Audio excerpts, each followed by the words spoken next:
Hello, guys, and welcome to today's edition of the Outlaw Podcast Show. Today's edition, we are going to talk about how to maximize technology during crisis times. We all know the kind of hard times we are in right now, but upon popular request, I have Isaac with me, and I'm going to tell you something short up what I think I know about him. So, Isaac is a very cool guy, and he has a professional ethics from engineering, telecommunication engineering to be precise. And what else? And what I know is that he also worked with Huawei for 3 years. And let's jump right to him for him to tell us the other things that we don't know about him. So Isaac, off to you. Hello, Salasi. Hi. And I'm grateful for getting me back onto this podcast of yours. I think you're doing a great job. I think this is the second time he's been on the show. Yes. I think you're doing a great job, and I hope you continue to do this thing. There were practically a lot of things that you didn't say about me. Really? Tell Yeah. us. So, apart from my professional side, I have Yeah. a social side. I am a Christian, a proud Christian. Yeah. I church at Christ Family Crusaders Okay. at Dome, and Ghana. in Ghana, yes. And I love to sing as well. I sing. Oh, in you church. sing? Yes, I do sing. I mean, okay. So I sing in church as well, and I'm part of the media team in church as well. Media. Yes. Wow. Yes. You guys are behind the machines, the microphone, everything, the projector and all that. Pretty much. Yes, pretty much. What I just mentioned are just basic. I'm sure it goes deeper than that. Yeah. The other things that we do, but for the church kind of things are all the basic things. Yeah. The projections, the sound control, and stuff like that. Pictures and videos of the church and stuff like that. Yes. What do you say the name of the church is? Christ Family Crusaders Christ Family Leaders. Church. Okay.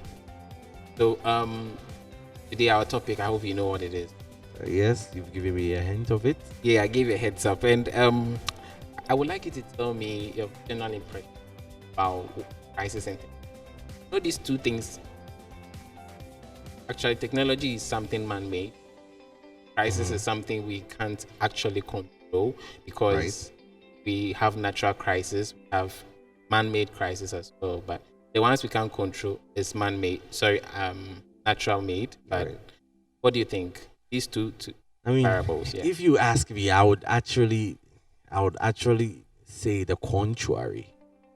Actually, technology is related to crisis in a way, and I will explain to you why I think this is way. Now, if you go back in time Yeah. and you realize when man began to find fire, okay, it was as a need for fire. Okay, man needed to cook. Man couldn't get anything to use to cook, and so was a crisis. And then the caveman started finding fire. Now, Okay. if you bring that a bit forward, when human beings needed to cross the sea was a crisis. The distance of crossing the sea was a crisis, yeah. and so that caused man to think of building a ship. Yeah. Okay, now man needed something faster than a ship. True. Man needed to move transportation and traffic or people from one place to another quickly. That was a crisis, and so man developed the airplane for this crisis. Crisis. And so technology as a means is in fact more related to crisis that we can think of, because it is as a matter of problem. If there's a problem, then technology comes in to be the solution. The solution. Of the problem. Okay, so in that sense, I understand what you just said. They're trying to say crisis is sort of like a problem, Yes. and technology is like solution to the problem. Absolutely. Okay. So I think I get that. But what is your personal experience? You have some personal experiences as well. It could be basic, maybe something at home or something. I mean, yes, there are certain instances where, as a boy living in a house, when there might be some electrical faults here and there, you might want to fix those electrical faults, and those electrical faults are somehow crisis. And so you want to fix the lights, maybe the rice cooker broke down, you want to fix it up, Huh? so all these things, crisis in those particular scenarios or relative in those scenarios, bring out the innovation, because technology is linked to innovation, and so crisis brings innovation, and even innovation is somehow linked to technology. Okay, so I was looking at the Economic Forum agenda website. They were talking about crisis, but it was based on the that we are all experiencing. Right. Yeah, and they were relating it to the relationship between the two variables, relationship between the crisis and technology. And they made a profound statement saying that emerging technologies and because they people didn't foresee video conference very important. Yeah. People had to fly all the way different countries. So I want to know what is your take on the relation in these two variables. Do you think it has come to stay, or do you think yeah. Absolutely, I think those couples are very well married. They would live happily ever after, because it's so important to use technology, especially in these times of crisis, when human traffic is limited, and businesses are limited to specific spaces. It is important Because to people use are now technology. giving e-receipts and all that. Yes, it's right now. Technology is everything. People. I met a lot of friends who are saying they don't even remember the last time they used money, because everything is now mobile money, or debit card or credit card. So basically, technology is taking over the whole system. Yes. Okay, so when it comes to that aspect, then I think just jump right into the whole context right now. So Okay. we want to talk about how to optimize technology in times of crisis. So I would like us to jump into the field of health. Health. Yes, just the field of health for now. I would like us to just take three: Okay. the health, the educational sector, so and probably the banking, Okay. because I know that these three things are one of they are the anchors for every thriving economy like Ghana. Right. Yeah, so let's talk about health and technology. I mean, how best do you think we can use technology to bridge the gap between crisis whenever we have? Okay. Now, I would say in relation to this specific COVID-19 crisis, there is a young friend of mine that I've seen working on a project. And this project that they're working on an automatic ventilator. Okay. Automatic ventilator. So it's going to have a pressure cooker and everything that is going to go up and down, and it's going to pump oxygen for the victims of COVID-19. And this particular innovation, or this particular research didn't begin until the crisis began. So the crisis has sort of pushed for this particular field to be open. Now the government is now pumping more money into this particular experiment or this particular project to find a ventilator, because we cannot necessarily bring ventilators from outside. We have to do things ourselves. So it is helping in the health department a lot. Now on top of that too, the distribution of medicine and health things to people is now being done by drones. Yes, it's now being done by drones, and these drones are controlled from remote places. But that's very fascinating. I mean, is the drone delivering a drug to a patient, or the drone is delivering drugs from one hospital to another in terms where if they need that, and it's also delivering certain pharmaceutical products to other people as well. Okay. So in that sense, though some countries have, I mean, you said a friend of yours was doing a project like that. In the news recently, I heard Senegal were able to do that with just, I think, is it $6? Did you hear about that? I didn't hear about that, but that's incredible. I think they said Senegal is having the most highest rate of recoveries. They are really controlling this pandemic. And they are able to invent their own ventilators, because these ventilators naturally are expensive. Yes, they are expensive. If you're going to buy it off the market, you can buy it. But it was just a normal pump, just as you said, that pumps and helps the person. Yes, and it was just under $20. I think not really sure about the figure, but around. But basically, you're trying to say it was cheap. It was just cheap, exactly. It was just cheap, and I was fascinated. How the Senegal let's say the tech guys in Senegal were able to come up with a very ingenious idea. So right now, a lot of people have recovered, and they are really holding on the numbers. Though they're increasing, because they said now they are doing mass testing. Right. So if you literally want to come and get tested, go get tested. If you call, they'll come test you. It's not like when you have symptoms like before you. I think that's what Ghana is also doing. We are being proactive with this whole thing. Yes. So right now, my next question, like, can you describe to me the kind of emerging technologies that would make wave, not just in COVID-19, but in any crisis? But let's take it slow. Let's start with personal crisis. Okay. What I mean is that someone who goes through emotional trauma and all these things, how do they use technology to help themselves? Well, it depends on the kind of situation. Maybe financial situation. Okay, so if you find yourself in the financial situation, the first question I would want to ask is, what were you doing before this crisis began? Yeah. So if you were doing, say, a marketing business, okay, and you cannot do it now because you cannot go to people's houses, you cannot go to companies to go and market your products, because social distance, I know, nobody's going to listen to you. So what you have to do is you have to get onto social media. Social media is the next platform for marketing and advertisement. Okay, like, so in case maybe the person is having financial problem and the person is probably doing door to door, the person not being innovative, right? The person is absolutely not being innovative because nobody's going to listen to you in this crisis. Then you lose your job. So you need to take your job into the digital system, which is social media.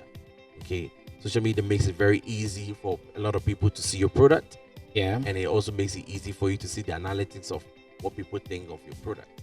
Yeah, but one would say that social media is actually a broad place to market your product, because what if the people that you are trying, the niche, the market, the category of people you want are not in for that kind of product? How do you channel? Because I'm sure that every product has a specific market niche for it. So how do you channel that?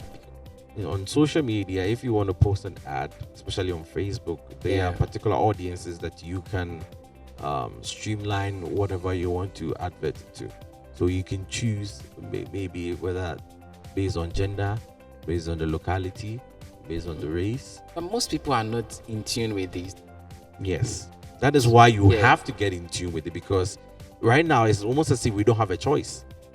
It's becoming such that you don't have a choice. If you want to survive, survival of the fittest, you need to jump onto social media right now, because if you're not part of social media, you're basically not part of the world. And they also need education. Absolutely. Because because example, this COVID-19 has really helped some pastors to go virtual. Yes, and now that they are going virtual, they would have to stay virtual. They have to stay virtual, exactly. And they have to also teach their other members how to stay virtual, because the pastor wouldn't be around all the time. Exactly. Yes, and I noticed one thing, that they are able to reach more people than even the auditorium can reach. Exactly. Yeah. How fascinating is it's that? It's amazing, because at first, if you would propose this idea of social media, it would seem ridiculous. I know, right? Before, without the whole crisis before thing. the crisis, it would seem ridiculous. But now people are beginning to appreciate what technology can do in terms of this crisis. And so I can imagine after this crisis, technology can then go further. You need to stay. It definitely has to stay. This education further. It needs to go further. So right now, in terms of the health, this sector and all that, what do you think of applications? I mean, what do you think are the tools that can help the health sector gain its grounds when it comes to crisis? Because I'm thinking of applications. Yes, to help. Applications. Yes, applications. And they need to set money aside for research. They need to set money aside for research. Money has to be set aside. I think that's a very good because point. You always need to have people in the background getting innovative things going on, moving forward, trying to see what the next. So it's not like there's a problem before then we have to run to the board. The knee-jerk reaction never gets you anywhere. Yeah. You need to be able to be proactive and try and tackle future problems or things that you foresee. Yeah. To be problems. But you need people with the minds to do that. Okay, so what are the tools in the health sector that will be needed? Like applications to help diagnose or to help the patients. Releases, alleviates symptoms so that it can be taken straight to a doctor and be consulted. I'm thinking of also easy way of getting easy access. There are some drugs that have some form of stigma around Yeah, it. yeah. How can it be made easy for such a person? So if someone has HIV and needs to take an antiretroviral drug, the person needs to walk all the way to a health facility and get go and it. request for it, and the stigmatization the nurse gives him and all of him or her and all of that sometimes reduces the motivation for them The to do person that. to do that. So if that's also some form of a mini crisis to that Right, to person, that you know. person as well. So is there a way? Yes, there's absolutely a way. You know, there are some hospitals that I know do door-to-door delivery of these drugs. So you sign up onto that, and when your time or your prescription Due. is due, they bring it to your doorstep. Okay. Now, if you don't want to pay somebody to do that, then you can move into the drone system. Yeah. So if you get into the drone system, the drone can fly the medicine all the way to the person. I was also thinking of an e-commerce website where it only sells such things. I mean, yes. I mean, it's No, basically not like a at that pharmacy, a product. virtual Yes, like pharmacy. like a virtual pharmacy where Yes. when you have hospitals registered on it, the database and everything. So when someone inputs their name and everything, the You person get- can make the order and exactly. it's being just delivered, just normal delivery. The delivery man doesn't know what is in It's there. in there. Yes, in there. So Package, right. it helps bridge around this kind of privacy sort of thing. Yeah, that's true. That's Yeah. true. So what do you think about education? In terms of Because education, this is when massive. crisis happens, I mean, it affects education. It's massive. It's massive because right now, online classroom is everything. Yeah. You, if you're an educational facility and in this crisis you don't have any virtual system, then your kids are not going to be studying for all the time Yeah. that this crisis is going to be on, which is very That's- very bad. That's very bad. This is more than a holiday. eh? It's The like normal a field vacation, day the for normal, the them. normal vacation usually lasts a month or two. Yes. We're going 3 months now. It depends on the level, which level you are. If you're in the university, maybe a month or two. Yeah, But if you are in the basic school, Yeah, maybe a imagine. month. it's maximum. terrible, and so it kind of befalls on the parents or the guardians of the kids to Yeah. now try and teach the kids something. But that's extra money. It's extra money as well. But but how does technology that is why you bridge need this virtual over? classrooms. There are so many platforms online that schools can sign up onto, or you can get somebody to build a virtual classroom for you. Very easy. All you need is for the teachers to get a camera, a microphone, and that's it, and a laptop. Okay, I think you're speaking as if we are in London. I mean, we are in Ghana. Yes, you I know, know we're in Ghana. we actually majority of our children on the streets don't attend private school. Hmm. You know, they attend this normal public schools, and their facilities are not cut out for such things, for Okay. video So conferencing. what you can do, virtual what you can classroom. do, what the government can do is they need to centralize everything. Okay. So if they do, you don't just do for school A, school B. You say all government schools are going to have one platform, Platform. Okay. and Okay. so like a there's website or like an app, like an app or a website, or so like a it's TV just one station, platform, like TV channel. or anyhow something. you want to do it, Okay. but it has to be one voice speaking, so that it Okay. speaks to everybody. Everybody. Okay, so that the syllabus is the same for everybody. Everybody. Everybody gets the same homework, and everybody gets the same mark, and the results come in the same. Okay. So that Do you means understand? if you say centralized, we have agencies for that. Yes, but we have agencies for that. But are they working? But if you have one centralized system, it's easy to monitor the system because say you have 100,000 students in class A or class B, you can have a teacher, one good teacher in that particular topic or that subject, have a class for 100,000 people at the same time. So it falls on government to kind of broadcast the Exactly, information, exactly. the timeline, the schedule, Scheduling and everything. So you everything. can basically have all government schools, all those going to the different government schools are now going to have one platform where one teacher is going to teach everybody. Oh, okay. So you don't have different schools. Different doing schools. different Yeah. things. Okay. Could it be that it could be on different platforms It because could be on we different have platforms, but the levels of same education, different platform, but but the same voice, the same as in- voice. yes, the So that same it's the thing. same everywhere. Yes. So if a teacher gets a homework, and so when there's a homework or there's an assignment that needs to be turned in, all Yeah. the teachers in that particular field that are signed up onto that class get those results, and then they mark them or they give the results back Goes by virtually. eventually.